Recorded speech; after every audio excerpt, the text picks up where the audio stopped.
تو میں بچپن میں 15 سال تک میں نے گوشت نہیں کھایا ہے. پھر میں نے اپنے آپ کو گوشت کھانے کا یہی سوچ کے عادی بنایا کہ اللہ کی طرف سے جتنی دعوتیں ہوتی ہیں میں گوشت ہی ہوتا ہے. اللہ کی طرف سے کتنی دعوتیں ہوتی ہیں پتہ ہے آپ کو؟ نمبر 1 بقرعید کی دعوت, یہ اللہ کی طرف سے. اس میں کیا ہے؟ اللہ کی طرف سے اللہ کے حکم پہ. اس میں کیا ہے؟ گوشت ہے, اور گوشت بھی ریڈ میٹ ہے, وائٹ میٹ نہیں ہے.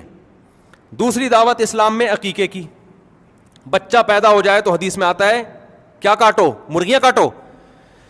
ابے کیا ہو گیا؟ ہم عقیقہ جو کرتے ہیں, جو بچے کی پیدائش پہ فیملی پلاننگ والوں کو منہ چڑھانے کے لیے جو ہم دعوتیں کر رہے ہوتے ہیں, فیملی پلاننگ والے کو تو کہتے ہیں 8واں بچہ پیدا ہو گیا, ہائے دنیا میں غربت. ہم کہتے ہیں ابھی تو ہم غربت بڑھائیں گے, 2 بکرے اور کٹیں گے, ٹھیک ہے نا.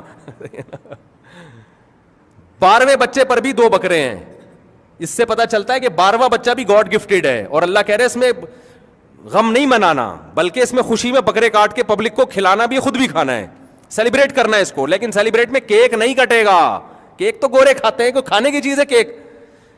بچے کی پیدائش پہ دال چاول نہیں پکیں گے.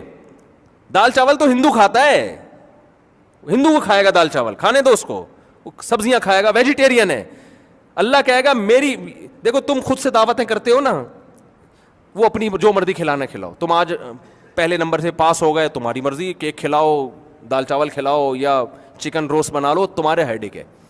لیکن بچہ پیدا ہو رہا ہے تو اللہ کو بھی خوشی ہو رہی ہے کہ ایک مسلمان دنیا میں کیا ہو گیا؟ بڑھ گیا, اور نسل بڑھ رہی ہے. جس اس کائنات کو بنایا انسان کے لیے, اللہ کو خوشی ہو رہی ہے تو کھلانا وہ پڑے گا جو اللہ حکم دے گا. جیسے باپ کو کسی دن بہت زیادہ خوشی ہو, لیکن باپ کے پاس پیسے نہیں ہیں, وہ بیٹے سے کہتا ہے بیٹا دعوت کرو, تو دعوت میں چلو باپ پیسے آپ کے خرچ کروا رہا ہے, لیکن دعوت میں کھلاؤ گے وہ نا جو کیا چاہے, کون چاہے گا؟ باپ. باپ کہے گا تو میری دعوت ہے نا, تو بیٹا جو میں کہہ رہا ہوں وہ کھلاؤ, تم اپنی طرف سے کھلا رہے ہو یار. تو اللہ کے پاس تو خزانے ہیں, لیکن اللہ خرچہ ہم سے کرواتا ہے, لیکن حکم کون دے رہا ہے؟ اللہ. اللہ کہہ رہے ہیں یہ خرچہ میں کروا رہا ہوں, لیکن یہ میں ریٹرن دے دوں گا فی الحال, ٹھیک ہے نا, آخرت میں مل جائے گا. تو بچہ پیدا ہوا ہے تو کیا کٹے گا؟ مچھلی نہیں کھلانی, اور چکن نہیں کھلانا, دیسی مرغے بھی نہیں کھلاؤ گے. تو کیا؟ بکرا یا اونٹ. عقیقے میں بکرا چلتا ہے, اونٹ چلتا ہے, دمبے چلتے ہیں, گائے چلتی ہے, بچڑا چلتا ہے, لڑکے پہ 2, لڑکی پہ 1. تو یہاں بھی اللہ کیا کھلا رہا ہے؟ Red meat.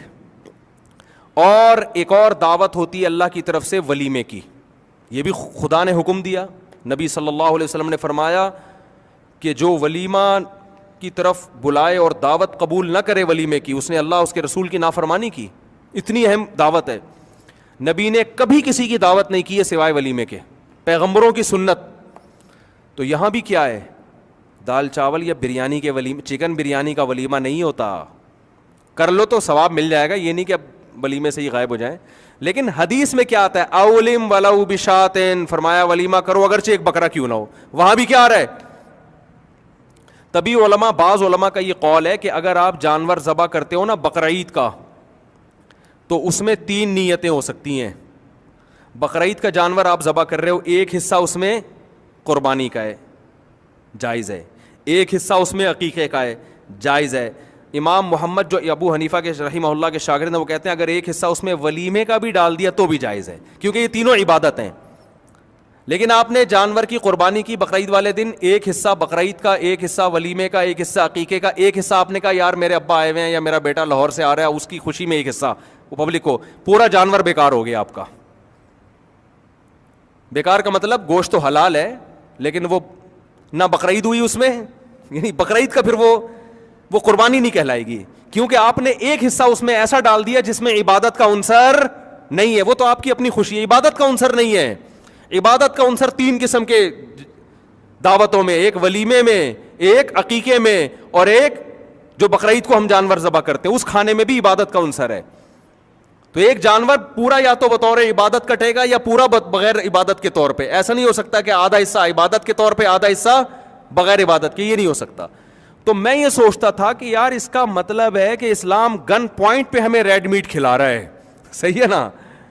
تو مسلمان ویجیٹیرین ہو ہی نہیں سکتا. آپ کہو گے ڈاکٹر صاحب کوئی بیٹھے ہوئے ہوں گے یار یہی تو مسئلہ ہے, ریڈ میٹ کھلا کھلا کے لوگوں کو ہارٹ پیشنٹ بنا دیا. تو ہارٹ پیشنٹ اس لیے بن گئے ہیں کہ گوشت کھا رہے ہیں, کام بھیڑوں والے اور دمبے والے کر رہے ہیں, کام وہ کر رہے ہیں جو ویجیٹیرین کے ہوتے ہیں. نہیں آ رہی بات, میرا خیال ہے سمجھ میں. کام وہ کر رہے ہیں جو گوشت خوروں کے, یعنی آدھا اسلام لے رہے ہیں نا, گوشت اسلام سے لے لیا, ریڈ میٹ, لیکن آگے بھی بہت ساری چیزیں ہیں جو اسلام کا حکم ہے, گھڑ سواری اور تیراکی, میدان جنگ میں لڑنا, 4 شادیاں معذرت کے ساتھ نکل نہیں رہا تھا منہ سے, لیکن اب کیا کریں یار, یہ بھی تو اسلام میں ہے نا, ہندوؤں میں تھوڑی ہے, عیسائیوں میں تھوڑی ہے. تو میدان جنگ میں بہادری کے جوہر دکھانا, ورزش, یہ سارے جو محنت مزدوری والے کام ہیں, نبی صلی اللہ علیہ وسلم نے فرمایا طاقتور مومن اللہ کو کمزور سے زیادہ محبوب ہے. تو یہ والے کام ہم کہاں سے لے رہے ہیں؟ یہ اسلام سے نہیں لے رہے. تو وہ جب آدھا حکم اسلام کا لیں گے, آدھا نہیں لیں گے, تو اس کے سائیڈ افیکٹ تو بہرحال ظاہر ہوں گے.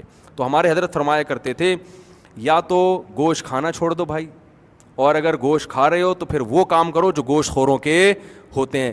جتنے جنگل میں جانور گوشت خور ہوتے ہیں ان کی ایکٹیویٹیز میں بڑا فرق ہوتا ہے, اور جو ویجیٹیرین ہوتے ہیں ان کی ایکٹیویٹیز اور طرح کی ہوتی ہیں. بکریاں اور ہرن سبزیاں کھاتے ہیں, وہ چنگھاڑتے نہیں ہیں, وہ بھاگنے کو زیادہ فوکس کرتے ہیں, ٹھیک ہے نا. کوئی ان کے پیچھے بھاگ رہا ہوتا ہے, وہ کہاں بھاگ رہے ہوتے ہیں؟ آگے آگے. شیر کیا کرتا ہے؟ گوشت کھاتا ہے. شیر ایسا نہیں ہے کہ کوئی اس کے پیچھے بھاگ رہا اور وہ آگے آگے بھاگ رہا ہو, شیر کسی اور کے پیچھے بھاگ رہا ہوتا ہے, کیونکہ گوشت کھانے والا وہ تو پلٹ بھی سکتا ہے, جھپٹ بھی سکتا ہے, چیر پھاڑ بھی کر سکتا ہے, تو وہ ملک کا ڈیفینس کر سکتا ہے.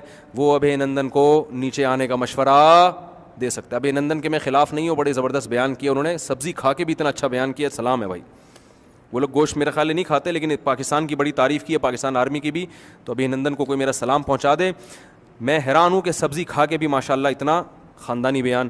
لیکن بہرحال جب گوشت خور اور سبزی خور کا فضاؤں میں مقابلہ ہوگا تو غالب سبزی نہیں آئے گی, غالب کیا آئے گا؟ گوشت آئے گا, ریڈ میٹ آئے گا, چکن نہیں. اور آخری باتیں کرو, آپ کو جلدی ہو رہی ہے نا, میں نے کہا تھا یا تو مجھے بٹھاؤ نہیں, پھر بٹھاتے ہو تو پھر پولیس آتی ہے مجھے اٹھانے کے لیے. اور دوسری بات یہ ہے کہ گوشت خور اور سبزی خور کا جب بالنگ میں مقابلہ ہوگا تو بھی کون جیتے گا؟ گوشت خور. شعیب اختر کا نام اسپیڈ اختر بھی ہے نا, پیار سے اسپیڈ اختر. تو کسی نے انڈیا کے کسی کھلاڑی سے پوچھا تھا کہ اتنا فاسٹ بالر ہے, آپ کیوں نہیں اتنے فاسٹ بالر پیدا کرتے؟ تو انڈیا کے کوئی کھلاڑی کا نام مجھے یاد نہیں ہے, اس نے کہا تھا بھائی وہ گوشت کھاتے ہیں اور ہم کیا کھاتے ہیں؟ بولو نا, سبزی. ایک اور چٹکلا سنا دوں, بالکل فریش ہو کے گھر جائیں گے آپ لوگ. ہمارے ہاں اسلام اخبار نکلتا تھا کہ نکلتا ہے, میرا خیال ہے اب تک بھی نکل رہا ہے. تو مفتی ابو لبابہ صاحب اس میں رات کو نا اخبار میں جس دن نکلنا ہوتا تھا نا, صبح اتوار کو پوری ٹیم رات کو عملے کی بیٹھی ہوئی ہے, تو انتظامیہ سے کہا ہوا تھا کہ آج کام زیادہ ہوتا ہے تو کھانا اچھا ہونا چاہیے, گوشت ہونا چاہیے, کھانا اچھا ہونا چاہیے, کیونکہ آج ورکنگ ڈے ہے تو اس میں کھانا ذرا تمیز کا ہونا چاہیے.